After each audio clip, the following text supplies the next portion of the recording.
Nous allons découvrir ensemble la ville sainte de Touba au Sénégal, en Afrique de l'Ouest. Touba, l'arbre sacré du paradis, fondé par Cheikh Ahmadou Bamba. Mais Touba n'est pas né d'un simple coup de crayon, mais de la volonté des mourides, guidés par la vision de leur marabout et de ses successeurs. Touba, ville musulmane et pieuse.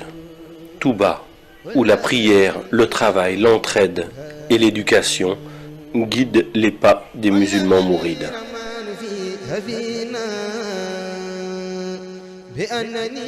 Cheikh Ahmad ibn Muhammad ibn Habiballah, plus connu sous le nom de Cheikh Ahmadou Bamba, aussi surnommé Khadim Rasoul, le serviteur du prophète Mohammed. Il est né à Mbaké Baol, un village créé par son arrière-grand-père, Maharam Mbaké. Son père, Mammor Antassali, était un grand érudit, un maître coranique et jurisconsulte réputé. Il lui enseigna le Coran qu'il maîtrisa très jeune. Sa mère, Sorna Mame Diarra Bousso, reconnue comme une sainte, était surnommée Diaratullah, la proche de Dieu. Elle accomplissait avec dévouement et constance ses devoirs religieux et familiaux. En 1883, à Mbeke Kayor, le père de Cheikh Ahmadou Bamba quitta ce monde. Alors, toute forme de requête affluèrent de la part des rois pour faire du Cheikh un conseiller et magistrat. Cheikh Ahmadou Bamba refusa et déclara: « Le service que je rends aux prophètes m'interdit d'être au service des rois pour leur largesse. » Il disait aussi: « J'ai remis mes brides éternellement entre les mains de Ahmad pour adorer Dieu. » Et il fonda le mouridisme, ou la voie de l'imitation du prophète. En 1888, il fonde le village de Touba, dans un lieu austère et retiré. De plus en plus de monde vint vers lui, mais les colonisateurs de l'époque ne voyaient pas les attroupements d'un bon œil. Ils arrêtèrent Cheikh Ahmadou Bamba le 10 août 1895 à Diawol, et à Saint-Louis, les colons décidèrent de son départ en exil. Le 21 septembre 1895, sur le bateau ville de Port-Nambouk, Cheikh Ahmadou Bamba quitte le Sénégal et les siens. Il arriva à Libreville, où il passa 3 mois. Puis il est envoyé dans des contrées austères, où règnent les moustiques et les maladies, au sud du Gabon, à Mayomba, où il déclara ceci: « Ô océan de Mayomba, témoigne que je suis l'esclave de celui qui pardonne les péchés et que je demeure le serviteur de l'élu. » Il y passa 5 ans avec des militaires et des prêtres. Ce sera plus à l'intérieur du pays, à Lambaréné, où il passera encore 2 longues années avant de revenir au Sénégal. De retour au Sénégal, le Cheikh poursuivit l'éducation de ses disciples à Darou Marnane. Mais le nombre de ses adeptes ne cessait de croître. La Mouridia prit une ampleur spectaculaire et demeura une source d'inquiétude pour les colonisateurs qui se sentaient menacés. C'est alors que le colonisateur décida de l'exiler 5 ans en Mauritanie, où se trouvait un grand érudit, Cheikh Sidia Baba. Et le Cheikh déclara ceci: « Je ne fonde pas mes espoirs sur le soutien d'un ami, ni ne crains l'agression d'un ennemi. Je suis entièrement confié à Dieu. »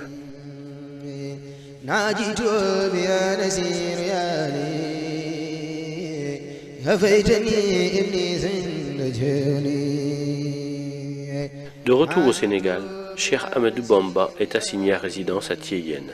Puis il fut envoyé à Diourbel, où il vécut en résidence surveillée jusqu'à la fin de sa vie. En janvier 1919, lorsque les colons voulurent lui remettre la croix de la Légion d'honneur, il la refusa et déclara: « Je suis le captif de Dieu et ne reconnais d'autre autorité que la sienne. Ma récompense incombe au donateur, qui est noble majesté pour le service que je rends à l'élu, qui est pourtant le donateur par excellence. »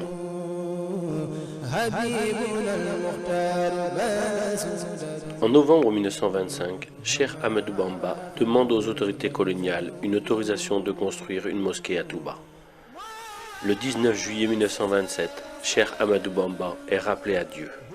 Le conseil de famille désigna Cheikh Mouhamadou Moustapha, fils aîné du Cheikh, pour la succession de son père. Le nouveau calife fut chargé de la gestion des chantiers de la Mouridia dont le plus important était sans conteste celui de l'édification de la mosquée de Touba. Pour mener à bien cette lourde tâche, son père avait loué les services d'un administrateur, en l'occurrence M. Tahiri, commandant du cercle de Thiès. M. Tahiri dilapida les fonds qui lui avaient été confiés.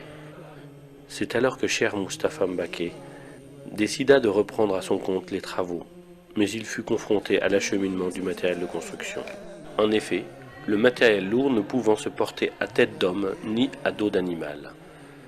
La construction du chemin de fer était devenue un impératif pour la communauté mouride. 1500 hommes furent mobilisés pour réaliser 50 km de voies ferrées. Et en mars 1931, les trains pouvaient arriver à Touba. Ainsi, les travaux de la Grande Mosquée se sont déroulés sans arrêt de 1932 à 1939. Mais la Seconde Guerre mondiale éclata et le 1er septembre 1939, Cheikh Moustapha fit arrêter les travaux. La mosquée avait pris de la hauteur, les esquisses des minarets étaient sorties. 3000 hommes marchaient à pied pour acheminer les pierres de la carrière de Ndok.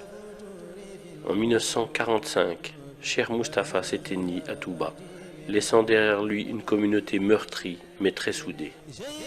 En 1949, les travaux reprirent, et les Mourides sont ainsi parvenus à ériger la grande mosquée dans un impressionnant travail de fourmi qui actuellement leur vaut cette hargne, cette bravoure, ce sens de la générosité et du sacrifice, mais aussi de l'efficacité dans le travail. La mosquée fut inaugurée par Cheikh Mohammed Fadel Mbacké, alors deuxième khalife. La ville de Touba est devenue aujourd'hui une grande cité religieuse. Dans la vision de Cheikh Ahmed Bamba, Touba devrait réunir les conditions idéales pour répondre aux besoins nécessaires aussi bien de la vie spirituelle que de la vie temporelle. Alors, animé par sa conviction que seul Dieu pouvait lui accorder sa faveur de venir à Touba, il s'est adressé à lui sous forme de prière, et c'est uniquement à ce sujet qu'il a écrit son livre intitulé Matlaboul Fawzaini, c'est-à-dire Quête de la double réussite. Il adressa à Dieu ses prières qui se réalisèrent, où il disait « Absous les volontaires qui ont bâti l'édifice si élevé de ma demeure, la cité bénite de Touba, de leurs péchés du passé et de l'avenir. Fais que cette cité soit un lieu d'adoration de Dieu le miséricordieux et de rejet de Satan le banni. Faites de ma demeure, la cité bénite de Touba, un lieu où on plonge dans la voie de l'obéissance et de la tradition de l'envoyé. Prière et bénédiction sur lui. » Convaincu que la connaissance de la science islamique est la voie royale qui permet d'accéder à la meilleure place dans la vie spirituelle, il s'adressa à Dieu et dit « Fais que cette cité soit un réceptacle d'enseignement, un lieu de méditation et d'entendement.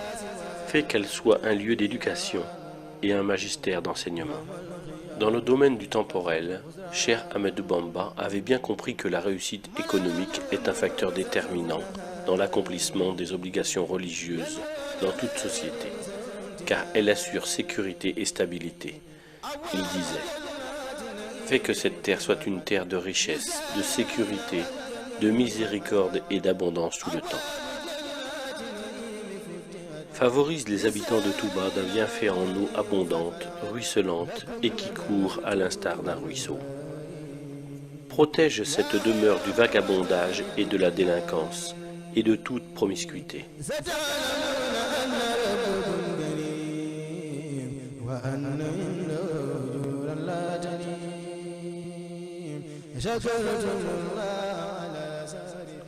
À Touba, l'alcool et toutes sortes de drogues, ainsi que l'indécence sont interdits.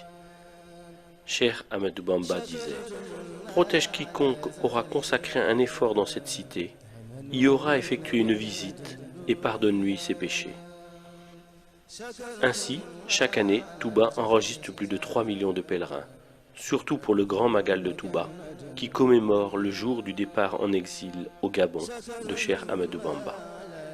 Le Grand Magal est une action de grâce. Cheikh Ahmed Bamba disait « Quiconque te rend visite pour solliciter tes biens, comble-le de faveur et de bonté si tu es riche. Mais ne thésaurise jamais ta fortune par crainte de pauvreté. C'est Allah le Très-Haut qui t'a offert cette richesse. Si tu la dépenses délibérément pour son amour, il te restituera tout ce que tu auras dépensé. Pour la lecture du Saint-Coran, Cheikh Ahmadou Bamba disait « Quiconque veut parvenir à proximité d'Allah doit lire le Coran sans jamais l'abandonner.